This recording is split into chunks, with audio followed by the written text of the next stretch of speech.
திமுக MLA Austin ஸ்ரீனிவாசனுக்கு 50 கோடி ரூபாய் offer கொடுத்திருக்காங்க. ஆளுநரிடம் புகார் அளித்த திமுக.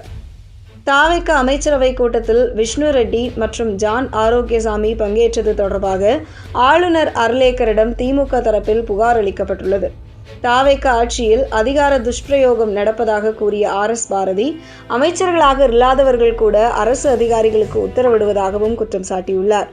அது மட்டுமல்லாமல் திமுக எம்எல்ஏ ஆஸ்டின் மற்றும் சீனிவாசன் ஆகியோரை தாவேகாவில் இணையச் சொல்லி பேச்சுவார்த்தை நடத்தியிருப்பதாகவும் கூறியுள்ளார்.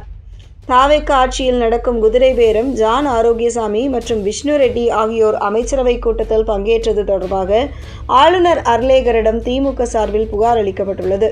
திமுகவின் அமைப்பு செயலாளர் பாரதி, திமுக எம்பி வில்சன், திமுக எம்எல்ஏ ஆஸ்டின் மற்றும் முன்னாள் எம்எல்ஏ பரந்தாமன் ஆகியோர் ஆளுநரை நேரில் சந்தித்து புகார் அளித்துள்ளனர்.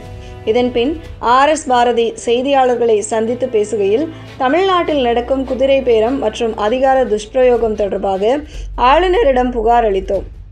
ஜூலை 1ஆம் தேதி நடந்த அமைச்சரவை கூட்டத்தில் அரசுக்கு தொடர்பில்லாத 2 பேரான ஜான் ஆரோக்கியசாமி மற்றும் விஷ்ணு ரெட்டி அமைச்சர்களை விட அதிகாரம் பெற்றவர்களாக அதிகாரிகளுக்கு உத்தரவிடுகிறார்கள்.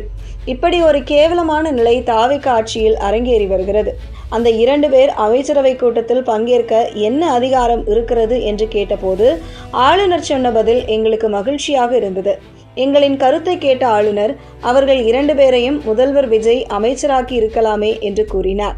இது தவறு என்பதை ஆளுநரே ஒப்புக்கொள்ளும் அளவிற்கு அவரின் பேச்சு அமைந்திருந்தது. அதேபோல அனிதா ராதாகிருஷ்ணன் அவதூறு வழக்கில் கைது செய்யப்பட்டார். அவதூறு வழக்கில் கைது செய்வதே கிடையாது. அவதூறு வழக்கில் விசாரணையே தேவையில்லை. நீதிமன்ற காவலில் எடுக்கவே மாட்டார்கள்.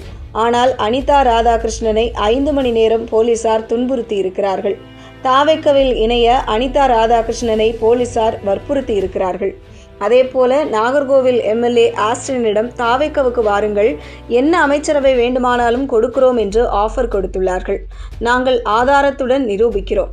வேப்பனஹள்ளி தொகுதியின் எம்எல்ஏ ஸ்ரீனிவாசனிடமும் 50 கோடி ரூபாய் கொடுக்கிறோம், வாரிய தலைவர் பதவி வேண்டுமானாலும் கொடுக்கிறோம் என்று பேசியுள்ளார்கள். அதேபோல தாவேகாவில் இணைந்த விஜயபாஸ்கர் அதிமுக எம்எல்ஏ OS மணியனிடமும் பேசியுள்ளார்கள். ஆள் பிடிப்பதற்காகவே தாவேகா ஆட்சி நடந்து கொண்டிருக்கிறது. தமிழக பொறுப்பாளர் என்ற முறையில் ஆளுநரிடம் முறைப்படி புகார் கொடுத்துள்ளோம் என்று தெரிவித்துள்ளார்.